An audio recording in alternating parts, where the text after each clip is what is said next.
আপনারা জাস্ট একবার এই ট্রাকটা দেখুন, এত ফুল লোড করে মাল নিয়েছে যে পুরো বাঁ টাল খেয়ে গেছে। এরকম বড় বড় ফুল মালে লোড করা ট্রাক আমরা প্রতিনিয়ত রাস্তাঘাটে দেখতে পাই। হয়তো আপনাদের মধ্যে থেকে অনেকে আছেন 4 হুইলার অথবা 2 হুইলার নিয়ে রাস্তাঘাটে যখন আপনারা বেরান, এরকম বড় বড় ট্রাকগুলোকে দেখে দয়া করে আপনারা একটু দূরে সরে যাবেন।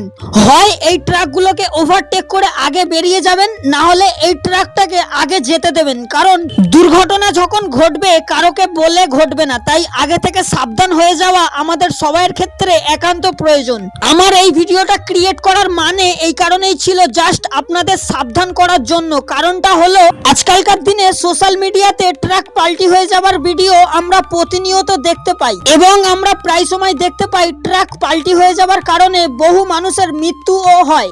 বড় গাড়িগুলোর তো বেশি ক্ষয়ক্ষতি হয় না, বেশিরভাগ ক্ষেত্রে ছোটখাটো গাড়িগুলো বেশি ক্ষয়ক্ষতি হয়। তাই ক্ষয়ক্ষতি হবার আগে আমাদের মধ্যে প্রত্যেকটা মানুষকে সাবধান হয়ে যাওয়া একান্ত প্রয়োজন। বেশিরভাগ ক্ষেত্রে যারা যারা রাস্তাঘাটে ড্রাইভিং করছেন, দয়া করে সাবধানে ড্রাইভিং করবেন। আমি বুঝতে পারছি না ট্রাক ড্রাইভারগুলো এত লোড করে মাল কেন নেয়। এরা কি কম মাল নিতে পারে না? আর এদের জন্য কি সরকার কোনো রিয়াকশনও নিচ্ছে না? এদের কারণে কত মানুষের ক্ষয়ক্ষতি হচ্ছে আমাদের সমাজে।